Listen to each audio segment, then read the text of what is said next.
A remarkable number of major airport projects are reaching meaningful milestones in 2026, and they're not all trying to solve the same problem. In New York, JFK's new Terminals 1 and 6 are part of a sweeping rebuild of one of the United States' most important international gateways. In Hong Kong, the reopening of Terminal 2 adds new departure capacity tied to the airport's broader 3-runway expansion, while Munich's new Terminal 1 pier strengthens non-Schengen handling at one of Europe's busiest hubs. So in this video, we take a look at the new airport terminals and projects launching this year, and how they could reshape global travel as we know it. The JFK new terminal is being built on the site of the current Terminal 1 and the former Terminals 2 and 3, creating a massive new anchor for the airport's south side. The Port Authority says the project is valued at $9.5 billion and once complete will become JFK's largest terminal, reflecting how central it is to the airport's long-term rebuild. What makes the project especially important is its scale and role within the wider airport overhaul. The new Terminal 1 is scheduled to open in phases beginning in 2026, and the terminal is planned with 22 wide-body gates, giving airlines room to expand long-haul operations at one of the country's most important international gateways. It also sits inside JFK's broader redevelopment program, which the Port Authority describes as a $19 billion transformation that includes Terminal 6, Terminal 4 upgrades, Terminal 8 work, and major roadway and infrastructure improvements across the airport.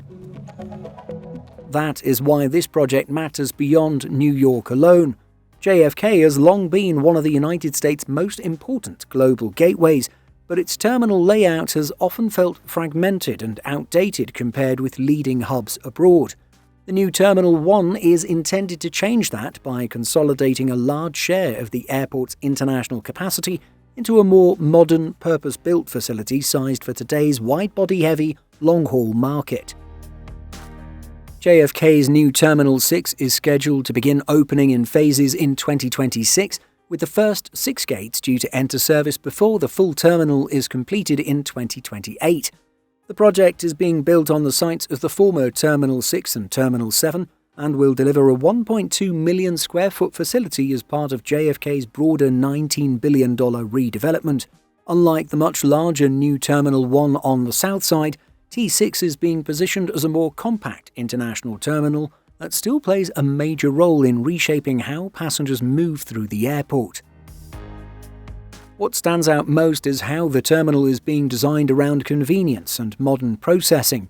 Terminal 6 will eventually have 10 gates, 9 of which can handle wide-body aircraft, along with an automated baggage system, updated TSA screening technology, customs and border control facilities, rooftop solar power, and a curated public art program tied to New York City.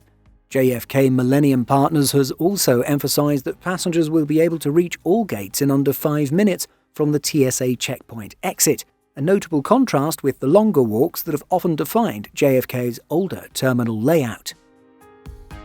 The airline mix also shows why T6 matters. JetBlue is central to the project because Terminal 6 will connect with Terminal 5, but a growing list of international carriers has also committed to move in, including Lufthansa, Swiss, Cathay Pacific, Air Canada, ANA, TAP Air Portugal, and others. That combination gives the terminal a clear strategic role. It's not just replacing aging infrastructure, but creating a more efficient home for a mix of transatlantic, trans-Pacific, and partner connectivity at one of the world's most important international airports. Hong Kong International Airport's rebuilt Terminal 2 will reopen its passenger departure facilities on May 27, 2026, marking one of the most important terminal expansions in Asia this year. The airport authority says the opening is being phased to match demand, with the new departure area scheduled to open in time for the summer peak. That makes Terminal 2 more than a reopening of an old building.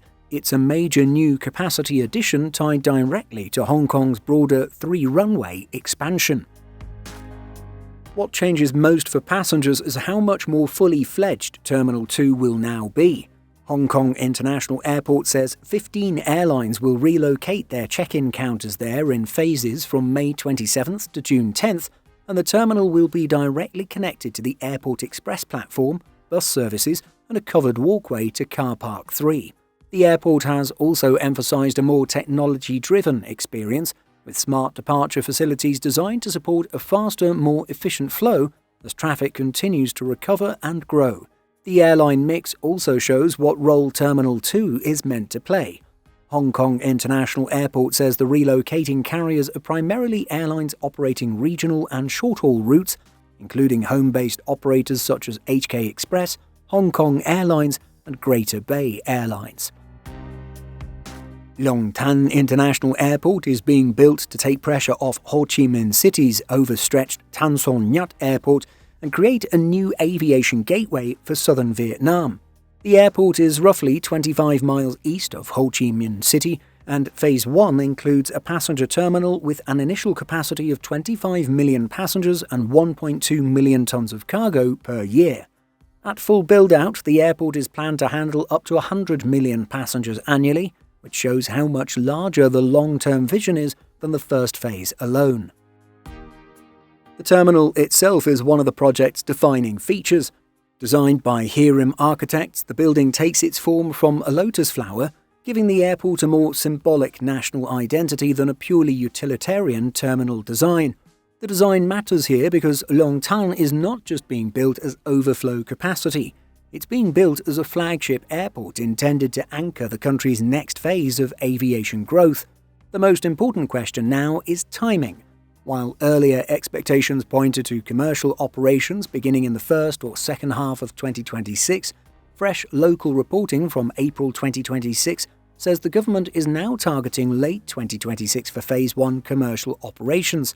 That makes Long Thanh one of the most significant airport openings to watch this year, but also one where the exact timing still appears to be moving.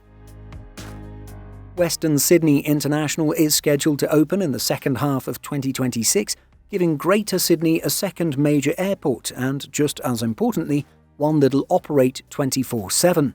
That alone sets it apart from Sydney Kingsford Smith, which is constrained by curfews and movement restrictions. On opening, the airport will be able to handle up to 10 million passengers per year. The project is also significant because it's not just a terminal opening, but an entirely new airport built to support future growth in one of Australia's fastest-growing regions. Western Sydney International is located in Badgerys Creek, around 27 miles from central Sydney, and has been positioned as the city's first major international gateway in decades. Its role within Sydney's aviation system is already becoming clear. Qantas, Jetstar, Singapore Airlines and Air New Zealand have all committed to the airport, showing that carriers see value not only in a new terminal, but in a curfew-free alternative that can support different schedules and growth opportunities. Munich Airport's new Terminal 1 pier is one of Europe's more concrete terminal additions in 2026 because it has already moved from construction into opening.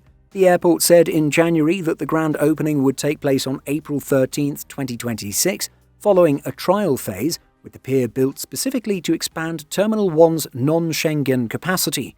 Munich says the project represents a €665 million investment and will add room for up to 6 million passengers per year. The scale of the facility helps explain why it matters. Munich says the new pier extends roughly 1,180 feet into the West Apron and can handle either 12 short and medium-haul aircraft or 6 wide-body aircraft at the same time. That gives the airport a meaningful capacity increase without building an entirely separate terminal, while keeping the focus on international traffic outside the Schengen area. What stands out most is that Munich is pairing extra capacity with a more upgraded passenger environment. The airport has highlighted new dining concepts and premium facilities as part of the pier's positioning, showing that this is not just about adding gates, but about improving the quality of the Terminal 1 experience for long-haul and other non-Schengen travellers. What do you think? Will these new airport projects make travel smoother and more efficient, or will growing demand continue to push infrastructure to its limits? Let us know by leaving a comment, and don't forget to subscribe for more aviation content. See you next time. In addition to our daily YouTube videos, Simple Flying publishes over 150 articles and a podcast every week. Visit simpleflying.com.